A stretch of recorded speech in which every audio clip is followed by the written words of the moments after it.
Mr. Speaker, I don't intend to anticipate the debate.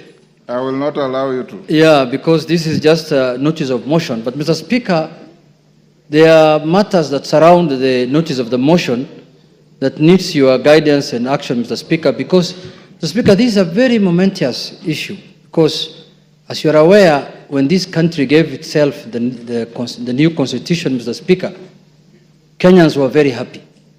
And this is one of the moments in this House, Mr. Speaker, when we are going to exercise Article 150, which has not happened before.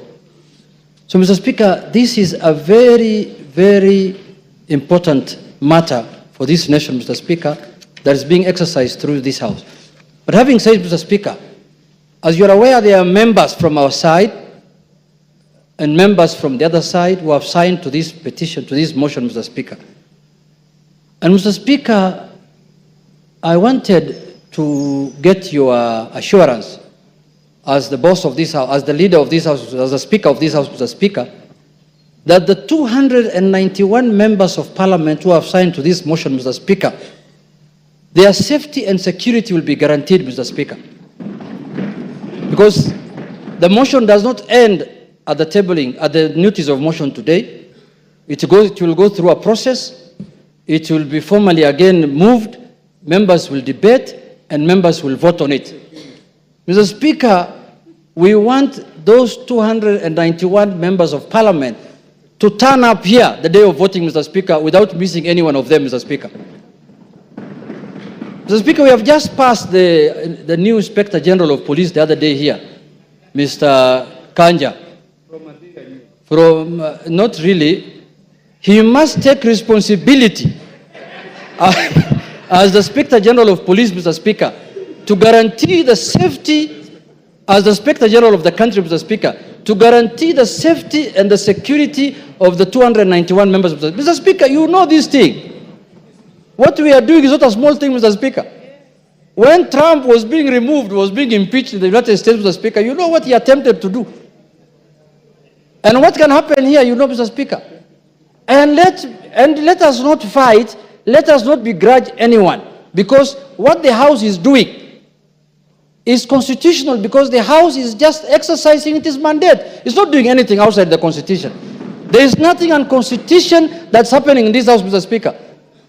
You can impeach a cabinet secretary, you can impeach a deputy president, you can impeach the president if you wish so. So, Mr. Speaker, this is an exercise that is given to us by the Constitution. So, Mr. Speaker, you've made your point. I have made my point, but I conclude by saying this, Mr. Speaker. That, Mr. Speaker, when we were elected, Mr. Speaker, as members of Parliament, we became the staff of the Parliamentary Service Commission. Each member here, Mr. Speaker, their employer, they are employees of the Parliamentary Service Commission, which you are the chairman, Mr. Speaker. So, Mr. Speaker, I have spoken on behalf of the members, because when they were signing, that is what they told me, Mr. Speaker, as the minority leader. They told me, we are in support of this thing, we are really ready to move, but we want things done legally and procedurally and within the Constitution, inside Parliament and outside Parliament. Thank you, Mr. Speaker. Thank you. I don't want to open debate. Yes, Whip. What's your point of order? Honourable Speaker, I also seek your guidance and indulgence on the notice of motion that has just been tabled here today, because we all agree that post-2010 Constitution, this is unprecedented. In as much as it happened years back, this is very new, post-2010 Constitution, and we will need a bit of some guidance. Ordinarily, Honourable Speaker, any motion that is brought before this House and that is of public interest goes through the entire process, including public participation, Honourable Speaker. I need to seek your guidance and indulgence on the place for public participation as far as this notice of motion is concerned. Because looking at the jurisprudence that has been made by the courts and the lower legislative arm, which is the county assemblies, on the impeachment of the governors and deputy governors, Honourable Speaker, you will realize and notice that many impeached governors or their deputies challenge their impeachment based on the process of public participation, Honorable Speaker. This is unprecedented, and of course it's my view that to replicate the same, to what happens on the impeachment of governors and deputy governors, and they invoke the element of public participation across the country. You've made your point. Thank you, sir. Yes, Majority Leader. Before you, Majority Leader, Farah has been raising his hand. I'll give you 1 minute, Farah. Mr. Speaker, I also join the other colleagues in this, but I've just one very important, most important in this country to raise. Not only do we have to protect the lives of 291 members of parliament who have appended their signature there, we must also protect the system. The IG must protect our president to the hilt. Because you know the kind of a constitution we have. Any reckless thug can decide to change the course of history if, God forbid, anything were to happen to our president. You get my point? And there are people who we have been so worried lately, I get the feeling that they can even have the capacity to plan something like that. Let us make sure this information goes out. Our president must be protected to the hilt until this motion is over. Because if, God forbid, anything were to happen, then we have something much bigger to worry about. Thank you, Ichungwa. And those guys are... You're the last one, that. Thank you, Honorable Speaker. My Honorable Speaker, if you will indulge me, I'll add something on security. But before that is on Standing Order 85, Honorable Speaker. 85-2, which, Honorable Speaker, would beg, even as you guide members, that members listen, that it shall be out of order to anticipate the debate of a motion of which notice has been given by discussion upon a substantive motion or amendment, and all that is said in the standing orders, Honorable Speaker. And I say this, Honorable Speaker, because I know we are in an open and transparent society, and many of us will be invited to media stations to discuss this impeachment motion which notice has been given today. Just to caution members that it will be completely out of order to discuss the substance of the motion in media stations before debate, as is contained in our standing orders.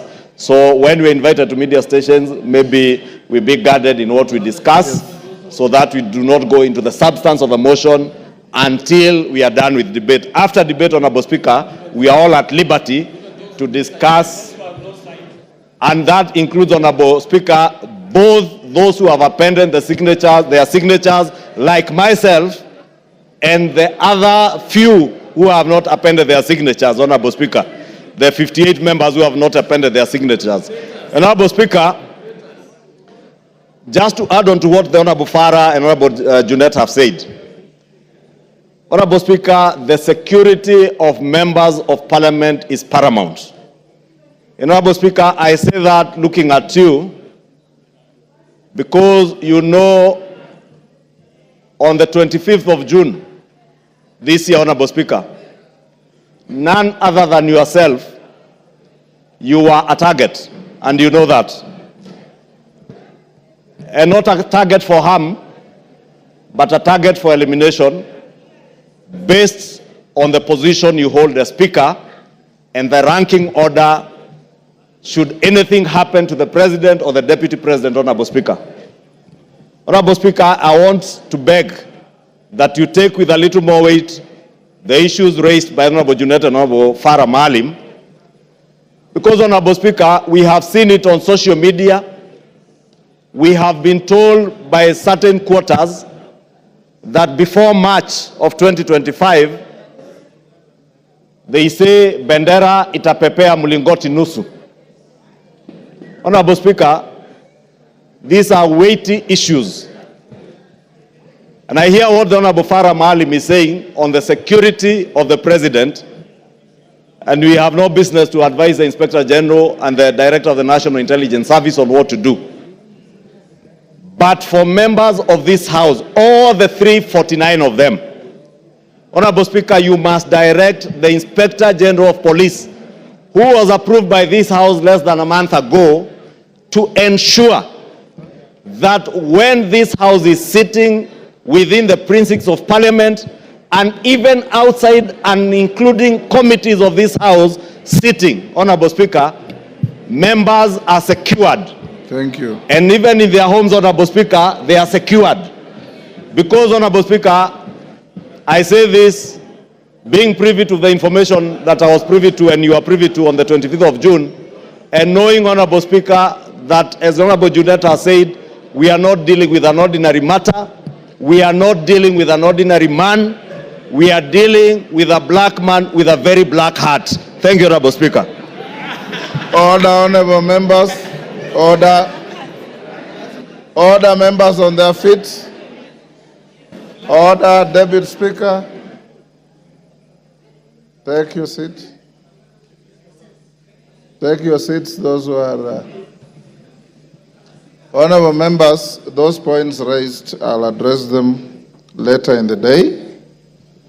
I want to direct members of the House Business Committee to retreat to room 9